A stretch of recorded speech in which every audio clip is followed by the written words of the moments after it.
Personalized ads are often framed as a convenience. They're supposed to make life easier. Fewer irrelevant ads, better recommendations, products that actually fit what you want. In theory, it sounds helpful, almost considerate.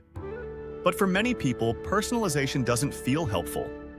It feels invasive. It feels like the internet is watching more closely than it should. Most of us have had that moment. You think about something once. You talk about it casually. Maybe you search it one time. And suddenly it's everywhere. On Instagram, on YouTube, in banner ads, in email promotions. It feels less like coincidence and more like surveillance. And the unsettling part isn't just that the ads are accurate. It's that they're emotionally timed.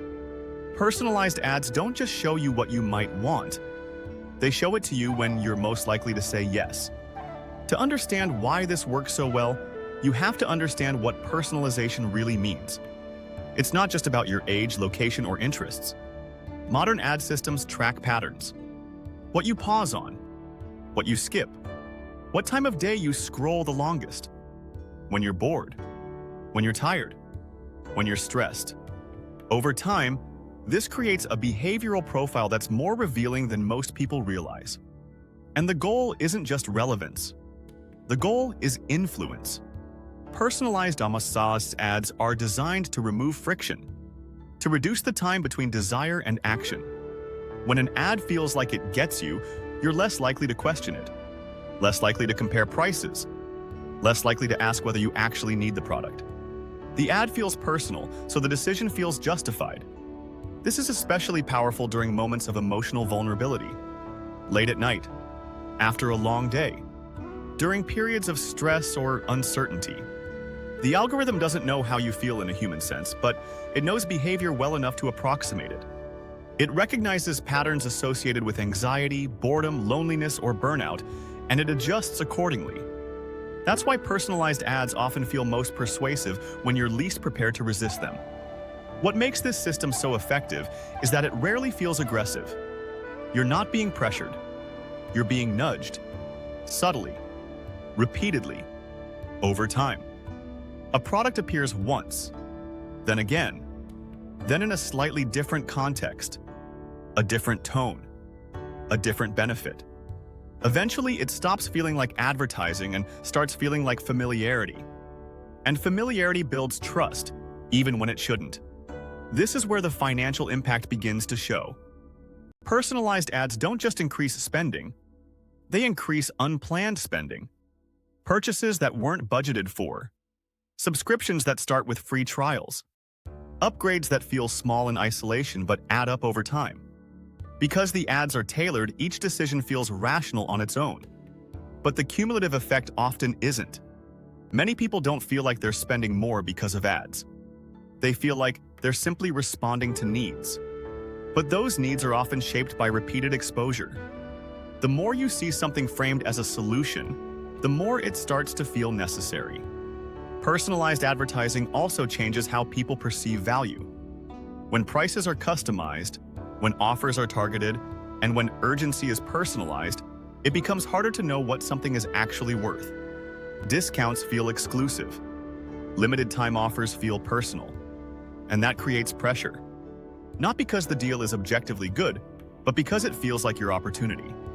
Over time, this can lead to a quiet erosion of financial awareness.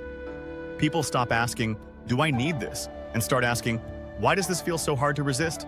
There's also a psychological cost that doesn't get discussed enough.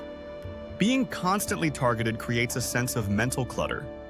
Even when you don't buy anything, you're still processing, evaluating, resisting, deciding. That constant low-level decision-making adds up.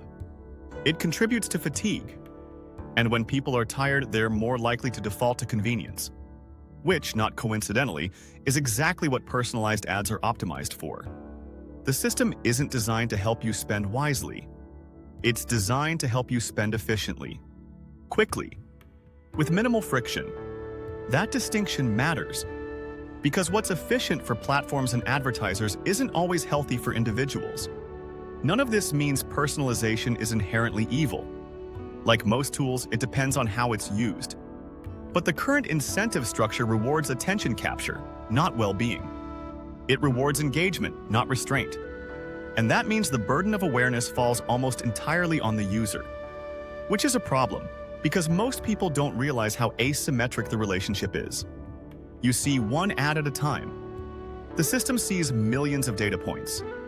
You're making decisions with limited context. The system is optimizing across years of behavioral data. That imbalance is what makes personalized ads feel less like choice and more like influence. So what can actually be done? Not in theory, but in real life. The answer isn't to eliminate ads entirely. That's unrealistic.